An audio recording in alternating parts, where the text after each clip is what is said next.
meeshaani iyo waftiga kale oo kala socdo oo maaliyadda ka kooban xaruntaani waa xaruntii madaxtooyada oo cusbayd oo hadda la dhisay oo dawladda cusub ay dhistay wuxuu ka kooban yahay xaruntan hoolka iyo gurigaas martida iyo guriyihii ciidamada dhismiyaashii kalena insha Allah dilahaydno waxaan rajaynaynaa in ayaguna ay lagu daro wixii ka dhiman xafiisadii sidii waxyaalihii kale oo ka dhiman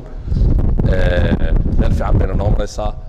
insha Allah waxaan rajaynaynaa in waqti dhow inuu noo dhamaystirmo oo aanu ku soo dhaweyno dawladda insha Allah dilahaydno intaasaan wasiir maasha Allah baan kugu soo dhaweynaa meel fiican bayna noo maraysaa oo noo dhamaanaysaa dhawaan niman injineera oo aad wuxuu yaqaan ayaa ka shaqeeya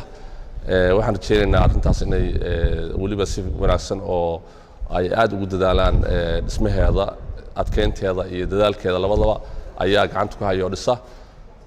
nimankaasna insha Allah dilahaydmo waxaan jecelnahay inay aanu ilaahay rajaynaa in si fiican ay inta hadda ay ku dhaqsadaan oo aanu gabagabowno aynu noo dhamaystirno intaan jecelnahay waan kugu soo dhaweynaa. Assalaamu calaykum waraxmatullaahi wabarakaatuh.